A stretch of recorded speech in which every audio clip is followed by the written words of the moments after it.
श्लोका 17 अष्टादश पुराणानि सकृत्वा भगवान् मुनिः मामेवाध्यापयामास ഭാരതാഖ്യാനമേവ ച. അഷ്ടാം ദശ, ദശ എന്നാൽ 10, അഷ്ടം എന്നാൽ 8.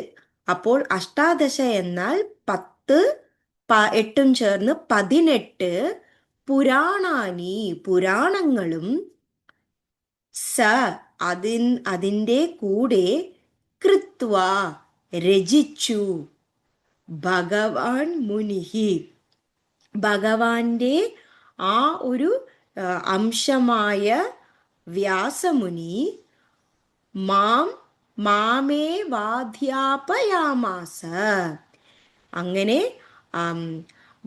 ആ ഒരു മുനിയുടെ ഒരു രചയിതാവ് എന്ന രീതിയിൽ അതിനെ പഠിപ്പിക്കുകയും ചെയ്തു. ഭാരതാഖ്യാനമേവ, ഭാരതം, ആ വ്യാസമുനി അവയും അതിൻ്റെ കൂട്ടത്തിൽ തന്നെ മഹാഭാരതവും രചിച്ചു. ച അതിൻ്റെ കൂട്ടത്തിൽ അങ്ങനെ രചിക്കുകയും ചെയ്തു.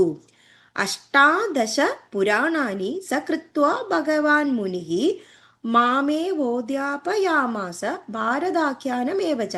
അതായത് 18 പുരാണങ്ങൾ രചിച്ചതിനു ശേഷം ഭഗവാൻ വ്യാസമുനി അവയുടെ കൂട്ടത്തിൽ മഹാഭാരതവും അങ്ങനെ എന്നെ തന്നെ പഠിപ്പിക്കുകയും ചെയ്തു.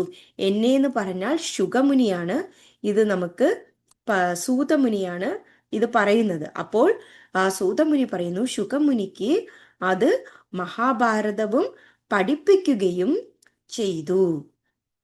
അഷ്ടാദശ പുരാണാനി സകൃത്വാ ഭഗവാൻ മുനിഃ മാമേവാധ്യാപയാമാസ ഭാരതാഖ്യാനമേവ ച. Thank you.